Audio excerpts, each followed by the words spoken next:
Bem-vindos! Hoje a gente mergulha fundo num capítulo-chave, o 17 de 2 Samuel. É um momento assim de altíssima tensão. A rebelião de Absalão contra o pai, o rei Davi, está pegando fogo.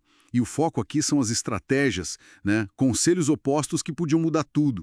Temos Aitofel e Uzai em cena. Vamos ver isso aí. Bom, Aitofel, que tinha fama de muito sábio, quase um oráculo, né? Ele chega para Absalão com um plano bem direto. Um ataque rápido, tipo agora, essa noite. Juntar 12.000 homens e pegar Davi cansado, vulnerável na fuga. O lance era matar só o rei e trazer o povo de volta para Absalão. Parecia um bom plano, aliás. Absalão e os líderes gostaram inicialmente. Pois é, parecia bom. Mas aí Absalão resolveu, sabe, ouvir uma segunda opinião. A de Hussai, o arquita. Só que Hussai, bom, ele estava ali jogando dos dois lados, né? Secretamente leal a Davi. E o fascinante é a tática dele. Ele não fala, Aitofel tá errado. Não. Ele diz que o conselho de Aitofel não era bom. Agora. Ah, que jogada! Sutil, né? Muito. Pura psicologia. Ele começa a inflar a reputação de Davi, dos homens dele, diz que são guerreiros experientes, ferozes, tipo uma ursa selvagem que roubaram os filhotes. Imagina o quadro. Ele argumenta que Davi, que era muito esperto, né? Provavelmente não estaria com o povão, com o grosso das tropas. Estaria escondido. Então, um ataque rápido que não achasse Davi logo de cara seria um desastre para o moral do exército de Absalão. Porque todo mundo sabia que Davi era... Bom, era Davi, né? Exatamente. Ele meio que cria um monstro na cabeça de Absalão para vender a ideia dele. E a ideia dele era o oposto, nada de ataque rápido. Era para fazer uma demonstração de força total, massiva, reunir todo Israel, gente como a areia da praia, e o próprio Absalão liderando. A imagem era poderosa. Cairiam sobre Davi como o orvalho cai sobre a terra, onde ele estivesse, sem chance de escapar. E se Davi corresse para uma cidade, todo Israel ia lá com cordas e arrastava a cidade para o vale. É uma hipérbole, claro, mas... Mas uma hipérbole que funcionou.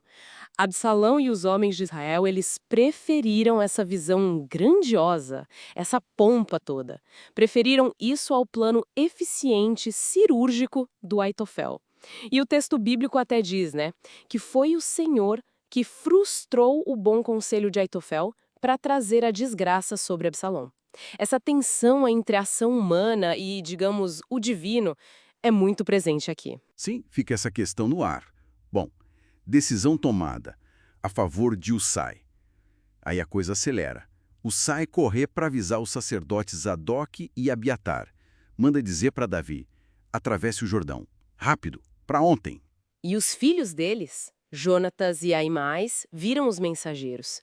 Uma missão super arriscada, tanto que eles são vistos. Precisam se esconder num poço.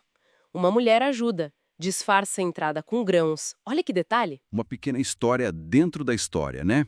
Mostra a coragem de gente comum. E eles conseguem. O aviso chega a tempo. Davi e todo o povo que estava com ele atravessam o Jordão antes do amanhecer. Ufa! Escaparam da armadilha. E Aitofel, o que acontece com ele? Aitofel. Para ele, a rejeição do conselho foi devastadora. Ele entendeu na hora. Se o plano dele não foi aceito, Absalão ia perder. E o prestígio, a reputação, ia por água abaixo. Ele volta para casa, põe os assuntos em ordem e se enforca. Que fim trágico para um conselheiro tão renomado. Pesado. Muito. Enquanto isso, os exércitos se posicionam para a batalha, né? Davi chega em Maanaim e Absalão também cruza o Jordão com aquele exército enorme dele, agora com Amassa no comando. Acampa em Gileade.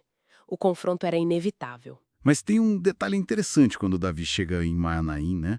Mesmo fugindo, ele não está totalmente sozinho. Exato. Ele recebe ajuda. Gente importante da região leva suprimentos, camas, tigelas, trigo, cevada, mel, queijo, tudo que eles precisavam. O texto diz que o povo estava faminto, cansado e sedento no deserto. Esse apoio mostra que, apesar de tudo, a lealdade a Davi ainda existia.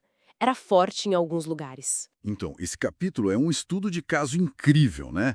Sobre estratégia, sobre guerra psicológica, lealdade e traição. Ussai usou a persuasão, explorou o ego de Absalão, foi brilhante do ponto de vista estratégico. Sem dúvida. E a queda de Aitofel mostra o peso, às vezes fatal, de uma decisão, de um conselho rejeitado. E nos deixa pensando, né, até que ponto foi a inteligência humana, a estratégia de Hussai, a vaidade de Absalão e até que ponto foi algo mais. Uma intervenção divina, como o texto sugere. É a grande questão que paira sobre a história toda, na verdade. Talvez não seja uma coisa ou outra, né? Talvez seja justamente a forma como essas coisas, a ação humana e, quem sabe, um plano maior se encaixam nesses momentos decisivos. É algo para a gente continuar refletindo.